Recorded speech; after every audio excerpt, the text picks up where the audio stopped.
सबसे पहले आज की अहम खबरें और चंद अहम सवालात। इमरान खान की रिहाई आलमी कुव्वतें मुतहरिक हो गई हैं। क्या पाकिस्तान तहरीक इंसाफ ने इंटरनेशनल कार्ड खेल दिया है? बरतानिया, अमेरिका, कनाडा, इंडोनेशिया क्या इमरान खान को रिहा करवाने में कामयाब हो पाएंगे? और बैनुल-अक़वामी बरादरी के दबाव के जरिए इमरान खान की रिहाई का आइडिया किसका था और इस वक्त पाकिस्तान की इस्टेब्लिशमेंट क्या सोच रही है? इसकी तफसील आज की इस नशिस्त में आपके सामने रखेंगे। और व्यूअर्स, आपको यह भी बताएं कि जस्टिस बंदयाल जाते जाते भी मुश्किल में घिरे हुए हैं। जस्टिस काजी के गले में कौन सी घंटी बंधने वाली है, यह भी आपको बताएंगे। और फिर सबसे अहम खबर आज की, मैं भी वज़ीर आज़म बनूंगा, ये अनोखी ख्वाहिश का इजहार किया और जनरल बाजवा ने कितनों से वादा किया, क्योंकि एक और दावेदार अब मैदान में आ गया है। और इमरान खान मेरी बात नहीं मानता था, ये किस जनरल ने कहा। और अब वापस आ जाओ मियां नवाज शरीफ, रिस्क जीरो है, ये नून लीगी एक साबिक वजीर का दावा है। इसकी तफसील भी आज की इस नशिस्त में आपके सामने रखेंगे। लेकिन व्यूअर्स, सबसे पहले आपको बताएं कि पाकिस्तान तहरीक इंसाफ की क़यादत की मगरबी ममालिक के सफीरों से मुलाकात हुई है। पीटीआई की सीनियर क़यादत ने इमरान खान को रिलीफ फराहम करने के लिए गैर मुल्की सफीरों से रब्ता किया है। शाह महमूद कुरैशी, रऊफ हसन साहब और सेनेटर अली जफर ने मुख्तलिफ ममालिक के सफीरों से मुलाकात की है। पाकिस्तान तहरीक इंसाफ के रहनुमाओं की मुलाकात पाकिस्तान में ऑस्ट्रेलिया के हाई कमिश्नर की रिहाइशगाह पर चंद रोज़ पहले हुई है। और ये खबर अब पाकिस्तान के मीडिया पर आपकी नज़रों से गुजरी होगी, जिसकी तफसीलात मैं आपके साथ शेयर कर रहा हूँ। और कुछ मैंने इस मुलाकात के बाद की जो सूरत हाल है शहर इक़्तिदार में, पाकिस्तान तहरीक इंसाफ में कुछ लोगों से बात की और मेरी गुफ्तगू क्या हुई उसका भी हाल अहवाल मैं आपके सामने रख देता हूँ इस मुलाकात के तनाजुर में। और फिर हमारे कुछ सवालात हैं इस मुलाकात के हवाले से। मुलाकात में पाकिस्तान में अमरीकी सफ़ीर, बरतानवी high commissioner, Canadian high commissioner, यूरोपीय यूनियन की सफ़ीर, नॉर्वे की सफ़ीर समेत इंडोनेशिया के सफ़ीर भी इस मुलाकात में शामिल थे। यानी ये कोई एकदम से मुलाकात नहीं हुई, बल्कि ऐसा लगता है कि इन तमाम सफ़ीरों को ऑस्ट्रेलियन हाई कमिश्नर के घर पर इकट्ठा किया गया है। और पाकिस्तान से बैठी हुई बाहर जितनी भी कुव्वतें हैं, ममालिक हैं, जो वर्ल्ड जितने भी आपके आलमी जो माइंड्स हैं, थिंक टैंक्स हैं, जो दुनिया की सियासत को कंट्रोल करते हैं, खित्तों की सियासत को कंट्रोल करते हैं, वो अब ये सोच रहे हैं कि हमें मिलना चाहिए। और इमरान खान के हवाले से एक तशवीश ज़रूर जो है वो पाई जाती है। आपने पाकिस्तान के सोशल मीडिया और इसके बाहर भी मुख्तलिफ जो इस वक्त मूवमेंट्स चल रही हैं सोशल मीडिया के ऊपर कि ह्यूमन राइट्स की वायलेशन हो रही है। अमरीकी जो दफ्तर खारजा है, जब वहाँ पर तर्जुमान से बात की जाती है तो वो भी ये कहता है कि हम ह्यूमन राइट्स के ऊपर, पाकिस्तान के अंदरूनी हालात पर हमारी गहरी नज़र है और उस पर भी वो तशवीश का इजहार करते हैं। इन हालात के अंदर इन तमाम लोगों का मिलना ये एक गैर मामूली इवेंट था। यानी एक प्लानिंग के तहत इन तमाम लोगों को इकट्ठा किया गया, ये इकट्ठे हुए और फिर तीन लोग जो हैं वो जाकर मिलते हैं। नाश्ते पर ये मुलाकात हुई है। पाकिस्तान तहरीक इंसाफ की क़यादत ने गैर मुल्की सफ़ीरों से इमरान खान के मामले पर मदद तलब की और सफारतकारों को इमरान खान को अटक जेल में रखने के हालात के हवाले से भी मुकम्मल तौर पर ब्रीफ किया गया है। पाकिस्तान तहरीक इंसाफ की टीम ने अमरीकी सफ़ीर से साइफर इशू और इमरान खान के खिलाफ मुकदमों पर भी बात की है और मुल्क की सियासी सूरत हाल और इंतखाबात पर भी मुकम्मल तौर पर ब्रीफ किया गया। पाकिस्तान तहरीक इंसाफ अगर बाहर की दुनिया से मिलेगी ना, तो कंसर्न आपका क्या हो सकता है कि जनाब हमारे लीडर को गिरफ्तार कर लिया गया, झूठे मुकदमात, ह्यूमन राइट्स वायलेशन। सवाल आप नहीं कर सकते, जो सवाल करेगा वो अपनी नौकरी से या जान से जाएगा। और फिर दीगर मामला जो हैं इलेक्शन के हवाले से, क्योंकि ये भी कंसर्न है पाकिस्तान के हवाले से आलमी ताकतों को। क्योंकि आपको याद रखना चाहिए, जमहूरियत जैसी भी हो उसके साथ निगोशिएट करना आसान होता है। आज अमरीकी दफ्तर खारजा के लोग जो तर्जुमान है वो ये कहते तो ज़रूर है कि निगरान हुकूमत के साथ मिलकर चलेंगे और हम ख्वाहिश का इजहार जिससे वो बार बार करते हैं कि उम्मीद करते हैं कि हालात बेहतर होंगे, लेकिन अंदर से जमहूरी हुकूमत के साथ चलना आसान होता है। लेकिन किसी डिक्टेटर के साथ या फिर अगर मुल्क के अंदर मार्शल लग जाए तो बाहर की दुनिया ये समझती है कि जनाब इनके साथ चलना इतना आसान नहीं होगा। मुशर्रफ साहब के टाइम पे आपको पता है कि क्या हुआ, सैंक्शंस लग गई और दीगर पाकिस्तान की इकोनॉमी किस तरह तबाह हुई। अब this is all the part of the history. Pakistan Tehreek Insaf के रहनुमा इस हवाले से क्या कहते हैं, ये एक इंतहाई अहम नुकता है। क्योंकि शाह महमूद कुरैशी साहब से जब मुलाकात के हवाले से पूछा गया तो उन्होंने कहा जनाब कोई मुलाकात नहीं हुई, पच जाओ। यानी उन्होंने साफ इनकार कर दिया। रऊफ हसन साहब और सेनेटर अली जफर ने इसकी तस्दीक की है। रऊफ हसन के मुताबिक ऑस्ट्रेलिया के हाई कमिश्नर के नाश्ते पर बुलाया था, यानी उन्होंने खुद बुलाया था। हमने पाकिस्तान की सियासी सूरत हाल है इसके हवाले से सफारतकारों को आगाह किया है। सेनेटर अली जफर के मुताबिक मुलाकात में दहशतगर्दी के बढ़ते रुझानात और इलाकाई सूरत हाल पर भी तबादला ख्याल हुआ। आने वाले इंतखाबात और सियासी मामला पर भी वहाँ मौजूद सफ़ीरों से गुफ्तगू हुई। ये जो दहशतगर्दी वाली बात है ना, मुझे हज़म नहीं होती। हाँ, वैसे कोई पासिंग कमेंट जो है वो दे दिए हों तो ठीक है, लेकिन असल मुलाकात हुई है जो इन्होंने जाकर ब्रीफ किया है। व्यूअर्स, अब इंतहाई अहम सवालात हैं इस मुलाकात के हवाले से और इन सवालात की रोशनी में आपको ये पूरे का पूरा सियासी मंजरनामा और ये एपिसोड जो हुई है इंतहाई गैर मामूली, ये समझने में आसानी हो जाएगी। शाह महमूद कुरैशी साहब ने मुलाकात की तरदीद की है। रऊफ हसन साहब और सेनेटर अली जफर साहब तस्दीक कर रहे हैं, यानी एक खबर जब हमने कंफर्म करनी होती है तो अगर दो सोर्सेज को कंफर्म करें तो खबर ठीक है, यानी दो लोगों ने कह दिया ठीक है तो इसमें मुलाकात हुई है। तो शाह महमूद कुरैशी साहब जो है वो छुपा रहे हैं, वो बताना नहीं चाहते कि जनाब कोई मुलाकात हुई है, उनकी एक अपनी सोच होगी, किसके कहने पर ये कर रहे हैं ये बेहतर शाह महमूद कुरैशी साहब बता सकते हैं। बैनुल-अक़वामी बरादरी के दबाव के जरिए इमरान खान की रिहाई का आइडिया किसका था, $1 मिलियन क्वेश्चन ये है। और किसी ने ये सवाल भी किया है चैनल के ऊपर, और उन्होंने पूछा कि जनाब आपको नहीं लगता कि पाकिस्तान तहरीक इंसाफ के अंदर इतने सारे मोल्स मौजूद थे और वो किसी न किसी की नौकरी कर रहे थे, रिपोर्ट करते थे, जाकर बताते थे कि इमरान खान क्या सोच रहा है। लोगों ने बक किया हुआ था, इमरान खान की ज़िंदगी को बक किया हुआ था, इमरान खान के बारे में बहुत सारी इंफॉर्मेशन जो है वो ब्रीफ करते रहे। तो आपको लगता नहीं कि ये खान साहब को जब ये ऑफर करवाई गई कि मुल्क छोड़कर चले जाओ तो खान साहब ने कहा मैं नहीं जाऊँगा। इन हालात में इमरान खान की पार्टी कोर कमेटी चलाएगी, इमरान खान स्पेस नहीं दे रहे, तो शाह महमूद कुरैशी का पत्ता जो है ना वो मुकम्मल साफ है, और शाह महमूद कुरैशी साहब जो हैं वो पार्टी पर कंट्रोल नहीं कर सकते। तो इसलिए अगर कोई ये समझता है कि उन्हीं लोगों के जरिए जो पाकिस्तान तहरीक इंसाफ में अभी भी किसी न किसी कबीले की नुमाइंदगी कर रहे हैं या पाकिस्तान की एस्टेब्लिशमेंट के साथ राब्ते में है, उनके कहने पर यह हुआ है, तो व्यूअर्स इतनी गैर मामूली मुलाकात और इतने लोगों का इकट्ठे बैठ जाना ये किसी के कहने पर नहीं हो सकता, बल्कि पाकिस्तान तहरीक इंसाफ की क़यादत की तरफ से नोट मिली तो फिर जाकर ये अरेंजमेंट जो है वो किया गया है। यानी ये प्योर जो एफर्ट है वो पाकिस्तान तहरीक इंसाफ और इमरान खान साहब की अपनी है। ये सवाल था किसी का, इसलिए मैंने आपके सामने इसका जवाब रख दिया। फिर क्या शाह महमूद कुरैशी को खुद से ये ख्याल आया है? जनाब उनको खुद से ख्याल नहीं आया, क्योंकि अगर इमरान खान जेल में बैठकर ये कह सकता है ना, यानी शाह महमूद कुरैशी साहब अगर खुद से ये किसी की गेम खेल रहे थे अपनी स्पेस क्रिएट करने के लिए, तो याद रखें अगर इमरान खान जेल में बैठकर कोर कमेटी के फैसले जो है उसे एंडोर्स करेगा और वो चलाएगा, तो फिर मुल्क से बाहर बैठकर तो पार्टी को चलाना और उसके फैसलों को और कोर कमेटी को और रोजाना भाषण देना, और बाहर तो इमरान खान की जो फैन फॉलोइंग है और जो उसके फॉलोअर्स हैं वो मिलियंस में है, तो शायद ये आसान होगा। तो ये शाह महमूद कुरैशी साहब का ख्याल नहीं हो सकता। और क्या इमरान खान ने जेल से हदायत जारी की है? बिल्कुल जनाब, जो मेरे सोर्सेज हैं जिनसे मेरी बात हुई उसे कंफर्म करते हैं कि वहाँ से ये सारी की सारी जो है एक लाइन जो है वो टो की जा रही है। और फिर क्या एस्टेब्लिशमेंट ने खुद ऐसा करवाया, उसका जवाब मैंने आपको दे दिया, क्योंकि ये भी किसी का सवाल था, ताकि इमरान खान से अपनी शर्तें इंटरनेशनल प्लेयर्स के जरिए मनवाई जा सके। देखिए मैं आपको इस सवाल का जवाब ये भी दे दूँ, माजी में ये हुआ है, नवाज शरीफ साहब को निकाला गया, अमरीका ने निकाला है, कोई इस पर माने या ना माने, और ग्रंटोर किसको बनाया? सऊदी अरब को, और बाहर चले गए, क्योंकि उन्हें खतरा था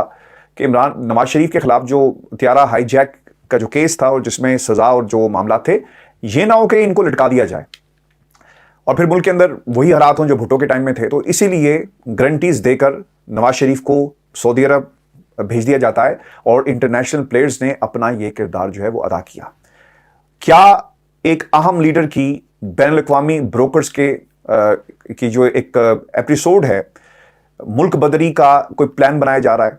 देखें, पाकिस्तान की इस्टेब्लिशमेंट से बात तो होगी और ज़रूर होगी, इसके बाद का रिएक्शन भी ऑब्वियसली। क्या उन्होंने कहा होगा? उन्होंने कहा होगा ना कि देखिए जी अमेरिका के अंदर भी तो कैपिटल हिल वाला मामला हुआ, हमारे हालात कैसे ख़राब हुए। यानी यही आप आर्गूमेंट पेश कर सकते हैं ना। ज़्यादा से ज़्यादा क्या कहेंगे? 9 मई के वाक़यात, आपने इतनी बड़ी गैदरिंग कर ली, पाकिस्तान की इस्टेब्लिशमेंट अपना रिएक्शन तो देगी, और उन्होंने दिया होगा। उन्होंने कहा होगा कि जनाब देखें हमारे मुल्क के हालात, तो आप कौन होते हैं, यहाँ पर क्या होता रहा आपको नहीं मालूम। ये रिएक्शन जरूर आया होगा पाकिस्तान की इस्टेब्लिशमेंट की तरफ से। लेकिन क्या मुल्क बदरी हो जाएगी? इस्टेब्लिशमेंट ये ऑप्शन तो दे सकती है ना कि खान साहब को कहें मुल्क छोड़ के चले जाएं, क्योंकि ये ऑप्शन उन्हें इससे पहले भी दिया गया है। खान साहब अमली सियासत में हिस्सा नहीं लेंगे, क्योंकि करेक्टर्स बदल जाते हैं जनाब। पाकिस्तान की इस्टेब्लिशमेंट का स्क्रिप्ट आज भी वही है और इसके ऊपर काम होगा उसी तरह। इस्टेब्लिशमेंट ये ऑप्शन टेबल पर रख सकती है अगर कोई इंटरनेशनल ताकत आती है और मीडिएशन का काम करती है। और मैं आपको ना एक जवाब इसका और भी दे दूं, क्योंकि ये आइडिया किसका था और खान साहब ने क्यों ये कहा, जो सवाल बुनियादी तौर पे है। एक तो जी मुल्क में इलेक्शन नहीं अब होने, और दूसरी तरफ निगरान हुकूमत 6 महीने वाली नहीं है, लॉन्ग टर्म चलेगी, और बाकी लोग भी ये कह रहे हैं मुल्क के अंदर इंतखाबात की सिचुएशन नहीं है। इसीलिए पाकिस्तान तहरीक इंसाफ को अब ये एहसास हो गया कि अब जेल में रहकर झूठे मुकदमात में हम कौन सा कोई किला फतह कर लेंगे। हाँ, अवाम की सपोर्ट मौजूद है और वो रहेगी, लेकिन जेल से बाहर निकले, बाकी बात जो है हम देखेंगे निकलने के बाद। तो इसलिए ये एक तहरीक इंसाफ की तरफ से मास्टर स्ट्रोक खेला गया है। और जब यूरोपीय union, America, Australia, Indonesia, Canada, ये तमाम लोगों से बातचीत होगी, और फिर बरतानवी हाई कमिश्नर, पीछे रह कौन सा गया है? आप सिर्फ इंडिया को शामिल करना था, बाकी तो सब मेन प्लेयर्स आ गए। तो यकीनन ये गैर मामूली नौयत की एक मीटिंग हुई और नाश्ता हुआ, जिसमें तमाम लोगों को जो है बुलाया गया। पीटीआई क़यादत बैनुल-अक़वामी दबाव के जरिए इमरान खान को जेल से बाहर ले आएगी, ये भी एक सवाल है, किसी ने हमसे पूछा। देखिए जी, प्रेशर तो है और फिर आपको जवाब भी इसका देना पड़ेगा। ऐसा नहीं हो सकता कि आप एक इंटरनेशनल लीडर को आप इस तरह बंद रखें, और कब तक बंद रखेंगे? अगर उस पर कोई केस नहीं है तो आपने झूठे मुकदमे में मुसंदर रखा, और कितनी देर तक अदालतों को आप कितनी देर तक रोक सकेंगे? ये जो उमर अता बंदयाल साहब हैं तो खैर छुट्टी पे जा रहे हैं, जो दूसरे आमिर फारूक साहब हैं कितनी देर बीमार रहेंगे? इनको रिहाई मिलनी ही मिलनी है, क्योंकि इस केस के अंदर कुछ नहीं है। आप इलेक्शन से तो दूर रख सकते हैं, लेकिन सवाल ये कि क्या पाकिस्तान की एस्टेब्लिशमेंट इलेक्शन की तरफ जाएगी? नहीं जाएगी। इमरान खान की मुख्तलिफ केसेस में जमानतें खारिज होने के बाद उनके तवील अरसे तक जेल में रहने के खदशे के बाइस इंटरनेशनल कम्युनिटी क्या किरदार अदा कर सकती है, यह भी सूरत हाल से मुतल्लिक एक इंतहाई अहम सवाल है, क्योंकि उन्होंने अपना रोल कुछ रोज़ पहले अदा करके दिखा दिया। इमरान खान की गिरफ्तारी को पाकिस्तान का अंदरूनी खदशा करार देने वाला अमरीका अब भी चुप रहेगा, और ये एक इंतहाई अहम नुकता है, क्योंकि अब जब तर्जुमान अमरीका में ब्रीफिंग देगा ना, तो वहाँ पर बैठा हुआ ARY का रिपोर्टर उनसे जरूर पूछेगा कि जनाब एक मुलाकात हुई है पाकिस्तान दे विच, तो जनाब अमरीका बहादुर अब आप क्या कहेंगे? और वो आगे से अगर कहेंगे ना कि नो कमेंट्स, ना तरदीद करेंगे ना तस्दीक करेंगे, लेकिन वो ये जरूर कहेंगे कि नो कमेंट्स, लेकिन वहां पर उनसे ये सवाल जो है वो जरूर पूछा जाएगा। फिर काकड़ हुकूमत और इस्टेब्लिशमेंट पर इमरान खान की रिहाई का बैन अवी दबाव काम कर जाएगा। कम अज कम ये जरूर इस हद तक जरूर काम करेगा कि इन्हें जवाब देना पड़ेगा। इमरान खान से ज्यादती की कोशिश नहीं करेंगे, ऑप्शंस रखेंगे, इंटरनेशनल प्लेयर्स अपना किरदार अदा करेंगे, और फिर कोई दरमियानी रास्ता जो है वो निकाला जाएगा। और फिर व्यूअर्स, इस्टेब्लिशमेंट इमरान खान को रिहा करने के बदले इंटरनेशनल कम्युनिटी से क्या जवाबी गारंटी लेगी? क्या जैसे नवाज शरीफ साहब को परवेज मुशर्रफ ने रिहाई के बदले सऊदी अरब भिजवाया था, इसी तरह क्या इमरान खान साहब से भी मुल्क बदरी के हवाले से कोई डील जो है वो हो सकती है? और फिर बदले में क्या मांगा जाएगा? क्योंकि याद रखें, ये जितने लोग मिले ना, ये इंतहाई गैर मामूली मुलाकात थी। और ये भी आपको याद रखना चाहिए, इन लोगों ने जितनों के यहाँ पे ऑफिसेज हैं, एम्बेसीज हैं, सफारत खाने हैं, हाई कमिश्नर्स, इन सब लोगों ने क्या किया होगा? इन्होंने अपने अपने मुल्कों के अंदर ना रिपोर्ट्स भेजी होंगी, और फिर वो पाकिस्तान के हालात को भी बड़े करीब से देखते हैं। फिर एक स्ट्रेटेजी जो है ना वो डिवाइस की जाती है। फिर इन लोगों ने मुलाकात की, और फिर इस मुलाकात के बाद 3 लोगों से जो मुलाकात हुई, अली जफ़र और जो रऊफ़ हसन है, और फिर शाह महमूद कुरैशी जिन्होंने कंफर्म नहीं किया, ये इस मुलाकात के हवाले से अपनी अपनी एम्बेसीज को जो है, अपनी अपनी मुल्क की हुकूमतों को ब्रीफ करेंगे। तो ये अनइंटेंडेड चीज़ नहीं जाएगी, इसका रिएक्शन और दबाव जो है वो ज़रूर आप देखेंगे। इसीलिए मैं कह रहा हूँ कि पाकिस्तान तहरीक इंसाफ ने ये एक मास्टर स्ट्रोक जो है वो खेला है। और व्यूअर्स, आपको ये बताएं कि परवेज खटक साहब का एक इंटरव्यू सामने आया, और उन्होंने कुछ बहकी बहकी बातें की हैं। वो ये कहते हैं कि इमरान खान 5 से 6 बातें बार बार करो ताकि लोगों को झूठ जो है वो भी सच लगने लगे। ये उन्होंने इमरान खान साहब के हवाले से कुछ इंकशाफात अपने तौर पर किए हैं। वो ये कहते हैं कि मेरे साथ 35 से 40 लोग वो हैं जिनके पास वोट बैंक है, हर जिले के बारे में देख रहा हूं, किसी को पार्टी में शामिल करना है, किसी को नहीं करना है, ये फैसला बहुत जल्दी हो जाएगा। आप एक जब आपकी जो पाकिस्तान तहरीक इंसाफ पार्लियामेंटेरियंस जो आपने पार्टी लॉन्च की है, आप उसका ना एक जलसा नहीं कर सके, एक इजलास नहीं बुला सके, और वो बातें जो आपने माजी में इमरान खान के हवाले से कही, तो क्या हम ये तसव्वुर करें कि आप एक झूठे इंसान हैं और आज आपका ज़मीर जाग गया, इसीलिए लोग आपको एक्सेप्ट करेंगे? और आप जो बात कर रहे हैं कि 40-35 लोग हैं मेरे साथ, तो भाई अगर हिम्मत है ना, तो फिर इमरान खान के मुकाबले में इलेक्शन लड़ना, तो मैं तुम्हारी हैसियत जो है ना वो पाकिस्तान की कौम बता देगी कि तुम कहां पर स्टैंड करते हो। फिर उन्होंने एक और बात कही कि इलेक्शन नहीं होंगे। अच्छा जी, इलेक्शन क्यों नहीं होंगे? वो ये कहते हैं कि मैं तो फरवरी से भी इलेक्शन, जो फरवरी आने वाला है, इसमें भी इलेक्शन नहीं देख रहा, और अगर इलेक्शन हो रहे होते तो कैंपेन चल रही होती, जलसे हो रहे होते, जुलूस निकल रहे होते। सबको पता है कि अभी इलेक्शन नहीं हो रहे, हम तो अपनी पार्टी का तारुफ करा रहे हैं। इलेक्शन की रुकावट में नई मरदमशुमारी भी आ गई है, हम जमहूरी लोग हैं और जानते हैं और चाहते हैं कि इंतखाबात हो। अगर आप जमहूरी लोग होते हैं तो फिर कहते हैं कि 90 रोज़ में इंतखाबात करवाओ। अब मसला पता क्या है, इनकी पार्टी ना अभी तैयार नहीं हुई। जब पार्टी तैयार नहीं है तो फिर ये किस मुंह से इलेक्शन में जाएंगे? इमरान खान का जोर टूट नहीं पा रहा, जब वो टूटेगा तो इलेक्शन में जाएंगे। इमरान खान का वोट बैंक टूट नहीं पा रहा, तो इसलिए ये बहकी बहकी जो है ना वो बातें कर रहे हैं। और फिर उन्होंने कहा जी सबको मालूम है, अरे भाई इस मुल्क के अंदर आइन और कानून नाम की भी कोई चीज़ है ना। तो आइन ये कहता है कि 90 रोज़ में इंतखाबात। अगर कोई इससे बाहर जा रहा है तो यकीनन फिर आप ये दावा मत करें कि भाई हम तो जो जमहूरी लोग हैं। आप जमहूरी लोग नहीं हैं, आप आमिराना सोच रखने वाले जमहूरियत के लबादे में भेड़िए हैं, जो जमहूरियत के नाम पर पाकिस्तान की आवाम कभी वोट के हक पर डाका डालते हैं, कभी उनके घर में डाका डालते हैं। व्यूअर्स, फिर उन्होंने ये भी कहा कि माइनस इमरान खान का नारा लगाया है, मुझे पीटीआई इलेक्शन में नजर नहीं आ रही, 4 से 5 केसेस बहुत खतरनाक हैं जिसमें पाकिस्तान तहरीक इंसाफ जो फंस चुकी है। ये सिर्फ और सिर्फ ना एक प्लानिंग है। पहले ये ढंडोरा पीटेंगे, लोगों का की जहनसाजी करेंगे, और उसके बाद एकदम जो है वो सब चीज़ें करवाई जाएंगी। अब ये जो जनरल बाजवा वाली बात है ना, ये मेरे लिए बड़ी हैरत की बात इसलिए नहीं थी क्योंकि जनरल बाजवा ने बहुत सारे लोगों से ये दावा किया, और इन्होंने कहा कि मैं भी वज़ीर आज़म बनूंगा, जो हमारा जो कैप्शन था जनरल बाजवा के हवाले से। ये कहते हैं कि उन्होंने मुझे कहा था कि इमरान खान फौज की कोई बात ही नहीं सुनता। जनरल बाजवा ने कहा कि मैं थक गया हूं, मैं हैंड्स अप हो गया हूं, इमरान खान कुछ भी नहीं मानता। यानी इमरान खान चाहते थे कि सिविलियन बालादस्ती हो और आर्मी मुदाखलत ना करे। तो भाई इसमें कौन सी गलत बात थी? कौन सी गलत बात थी? पाकिस्तान की आर्मी खुद कहती है कि हम एक पॉलिटिकल हैं, ये एक पॉलिटिकल हो गई। तो फिर अगर आप इस किस्म की बातें करते हैं तो फिर आप कौन सी सियासत कर रहे हैं? आप कौन सी जमहूरियत की खिदमत कर रहे हैं? आप तो यहाँ पर जनरल बाजवा के जो है ना वो राज खोल रहे हैं। और जो ये बात करें ना कि मुझे भी वज़ीर-ए-आज़म वाली बात, मेरे लिए तो खैर ये बहुत ही हैरानगी की बात है, क्योंकि जो उन्होंने अपने आप को वज़ीर-ए-आज़म के कैंडिडेट के तौर पर देखा है, और ये अपने आप को देख सकते हैं। और अल्फाज क्या थे, कोट अनकोट, पीडीएम ने मुझे वज़ीर-ए-आज़म बनने की ऑफर की, मैं ज़्यादा लोग ला सकता था, लोग तंग थे और वज़ीर-ए-आज़म बन सकता था, मगर ऐसा नहीं किया। पीडीएम ने अगर ऑफर किए हैं तो इसके पीछे obviously general Bajwa was the person, और जनरल बाजवा की तरफ ही इनका जो है वो इशारा है। और व्यूअर्स, आपको ये बताएं कि सुप्रीम कोर्ट में नैब तरमीम केस की समाअत हुई है। फुल कोर्ट बनाओ, ये जस्टिस उमर अता बंदयाल साहब की ना एक छेड़ बन गई है। सुप्रीम कोर्ट नैब तरमीम के खिलाफ चेयरमैन पाकिस्तान तहरीक इंसाफ की दरखास्त काबिल समाअत है या नहीं, ये दरखास्त 3 रुकनी बेंच को सुननी चाहिए या फुल कोर्ट को? ये वो सवालात थे जो इस मुकदमे की समाअत के दौरान उठाए गए। चीफ जस्टिस के जो अहम रिमार्क्स हैं, चीफ जस्टिस ऑफ पाकिस्तान ये कहते हैं कि जनाब वो रिटायर्ड हो रहे हैं और उन्हें इन मुकदमात के फैसले तहरीर करने के लिए वक्त चाहिए। चीफ जस्टिस ने यह भी कहा कि इस मुकदमे पर मेरिट्स के साथ काबिल समाअत होने पर भी फैसला देंगे। 2022 से ये केस सुन रहे हैं। वो कहते हैं कि प्रैक्टिस एंड प्रोसीजर एक्ट के हवाले से अभी एक जज साहब ने इतराज़ उठाया है, लेकिन अक्सरियत जजों की राय में ज़्यादा वजन है, इसलिए हम इस मुकदमे को आगे चलाएंगे। क्योंकि एक जज साहब ने कहा था कि पहले फैसला उसका करो। जस्टिस बंदयाल साहब की जो छेड़ है ना, वो ये है कि फुल कोर्ट बनाओ। मंसूर अली शाह साहब ने ये कहा, पहले इस प्रैक्टिस एंड प्रोसीजर एक्ट का फैसला करें या इस मुकदमे को फुल कोर्ट जो है वो सुने। प्रैक्टिस एंड प्रोसीजर एक्ट की सेक्शन 3 और 4 की मौजूदगी में ये बेंच मुकदमा नहीं सुन सकता, और इसके लिए फुल कोर्ट जो है वो तश्कील दिया जाना चाहिए था। समाअत जी मुलतवी हुई है, और फिर चीफ जस्टिस ने वकला को मावनत के लिए आइंदा समाअत पर इस हवाले से कहा है कि आप आएँ और हमारी मावनत करें। अब व्यूअर्स, कुछ सवालात हैं जो मैं हमेशा प्रोग्राम में आपके सामने रखता हूँ, ताकि हमारी ये जो नशिस्त है इसका कुछ फ़ायदा भी हो सके और सिर्फ हम कमेंट्री करके ना जाएं। जस्टिस मंसूर अली शाह ने भी चीफ जस्टिस बंदयाल से supreme court practice and procedure act bill पर फैसला करने का मुतालबा कर दिया है। इससे कबल जस्टिस काजी फायज ईसा भी यही मुतालबा कर चुके हैं। सुप्रीम कोर्ट की अंदरूनी लड़ाई के बायस क्या जस्टिस बंदयाल की अपने आखिरी दिनों में भी मुश्किल जो है वो कम नहीं हो रही? क्योंकि आज भी उन्हें वही मुश्किल है कि पहले इसका फैसला करें, फुल कोर्ट बनाएं, फिर बात आगे बढ़ेगी। क्योंकि अंदर चीफ जस्टिस साहब की ना बहुत सारी लड़ाइयां हैं, और आप देखेंगे जस्टिस काजी फायज ईसा को भी इसी किस्म की सिचुएशन का जो वो सामना करना पड़ेगा।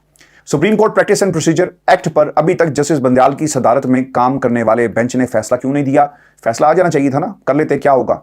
Supreme court practice and procedure act जो बिल है को अगर जस्टिस बंदयाल तस्लीम कर लें तो चीफ जस्टिस के बेंच बनाने के इख्तियारात महदूद हो जाएंगे, याद रखिएगा। क्योंकि बेंच की तश्कील के लिए चीफ जस्टिस और दीगर जो 2 सीनियर जजेस हैं उनकी मशावरत लाजमी होगी। अगर उन्हें तस्लीम कर लिया तो ये सूरत हाल पैदा होगी। अब सिचुएशन क्या डेवलप हो रही है वो मैं आपके सामने रख देता हूं इन तीनों सूरत हाल के तनाजुर में। चीफ जस्टिस के खुद नोटिस लेने का इख्तियार खत्म हो जाएगा, और खुद नोटिस लेने के लिए कम अज कम 3 सीनियर तरीन जजेस का मुत्तफिक होना लाजमी होगा, और बेंच में इन्हीं 3 जजेस के अलावा 2 दीगर जजेस भी शामिल होंगे। देखें, याद रखें, फैसले आइन और कानून के मुताबिक होते हैं, जमहूरी तरीके से नहीं होते। यहाँ पर जो लूली लंगड़ी जमहूरियत है ना, वहां पर फैसले नहीं हो रहे। तो अगर आप सुप्रीम कोर्ट में भी जमहूरियत के जरिए फैसले करेंगे ना, तो फिर लोगों ने क्या करना है, हर कबीले का जज जो आपको मिलेगा, और हर कबीले में जितने जजेस ज्यादा होंगे वही फैसले पाकिस्तान की 22 करोड़, अब तो खैर 26 करोड़ आबादी हो गई, उसके ऊपर ये फैसले राज करेंगे और हमारे मुस्तकबिल का जो है वो तयन करेंगे। इसलिए जमहूरियत नहीं, आइन और कानून की बात करें। जस्टिस बंदयाल अगर इस एक्ट को रद्द करते हैं तो गालिब इम्कान व्यूअर्स यही है कि जस्टिस काजी अगले माह चीफ जस्टिस बनते ही फुल कोर्ट बनाकर इस फैसले को रद्द करवा दें। जो पहली सूरत हाल थी अगर मान लिया तो क्या पावर्स कर्टेल होंगी, और फिर जस्टिस काजी फायज ईसा साहब के लिए मुश्किलात क्या पैदा होंगी। यानी एक ऐसा चीफ जस्टिस जिसके पास इख्तियार नहीं होगा, क्योंकि ये भी याद रखें जस्टिस एजाजुल हसन साहब भी सीनियर तरीन जज हैं, और उन्होंने फिर आपके रास्ते में जो है ना वो रुकावटें खड़ी करनी है। तो दूसरी सूरत हाल में फुल कोर्ट बैठेगा और इसको उड़ाने की वो कोशिश करेंगे। जस्टिस बंदयाल अगर इस एक्ट को मंजूर कर लेते हैं तो वो आने वाले चीफ जस्टिस के इख्तियारात में कमी के कानून की तायीद कर रहे होंगे। दोनों सूरतों में सुप्रीम कोर्ट चीफ जस्टिस को महदूद इख्तियारात के साथ काम करना होगा। क्या जस्टिस बंदयाल जाते जाते जस्टिस काजी के गले में महदूद इख्तियारात की घंटी बांध कर जाएंगे? ये 1-2 रोज में पता चल जाएगा, क्योंकि जब मामला जो है वो खत्म होगी। कि आखिर में नवाज शरीफ साहब की वापसी का ये मामला है, और राना सनाउल्लाह साहब का एक इंटरव्यू था, मैं इस पर पहले बात नहीं कर सका। उन्होंने एक इंटरव्यू में ये बात कही कि नवाज शरीफ की अदालतों में बरियत तय है और उनके लिए 0 रिस्क हो चुका, जबकि इस मामले पर हमें गारंटी भी मिल चुकी है। इमरान खान अदालत से रिलीफ मिलना उन्हें मुश्किल है, जबकि इलेक्शन की तारीख आगे जाने पर एस्टेब्लिशमेंट ऑन बोर्ड है। ये बातें जो है ना, ये इनको कहता कौन है या इन्हें इल्हाम होती हैं? हमें गारंटी मिल गई, रिस्क खत्म हो गया। नवाज शरीफ एक मुजरिम है, मैं कोई गलत तो नहीं कह रहा ना। उन्होंने पाकिस्तान की अदालतों के सामने पेश होना है, अपने आप को मासूम जाहिर करना है, और अगर वो नहीं कर पाते तो यकीनन उनके खिलाफ मजीद कार्रवाई होगी। अब ये जिसे जीरो रिस्क कह रहे हैं ना, इनकी दाल नहीं गल रही। गुड टू सी यू वाली अदलिया मौजूद है, उसका जाने का इंतजार हो रहा है। फिर पाकिस्तान की एस्टेब्लिशमेंट क्या सोचती है, क्या वो सब कुछ खत्म करके नवाज शरीफ के लिए सारा स्टेज सजा के बैठी है कि जनाब आप आएँ, आप ही का इंतजार था, क्या ये सब कुछ किया जाएगा? ऐसा नहीं होगा। अभी भी कहीं ना कहीं शहबाज शरीफ साहब ने ये जो खेल खेला ना, किसी के कहने पर अपने सब कुछ हाथ काट कर एस्टेब्लिशमेंट जैसे कहती रही वो करते गए। जमहूरियत को जो इस वक्त मसाइल दरपेश है ना, एलानिया मार्शल लॉ नहीं लगा हुआ पाकिस्तान के अंदर, बाकी सब कुछ ही हो रहा है। तो ऐसे किरदारों से आपने होशियार रहना है। राना सनाउल्लाह साहब जिन्हें जीरो रिस्क नजर आ रहा है, और फिर ये कहते हैं कि जनाब इलेक्शन की तारीख आगे जाने के हवाले से एस्टेब्लिशमेंट जो है वो ऑन बोर्ड है। वो मईशत की बात करते हैं, फिर वो कहते हैं कि पॉलिटिकल स्ट्रक्चर ठीक नहीं है,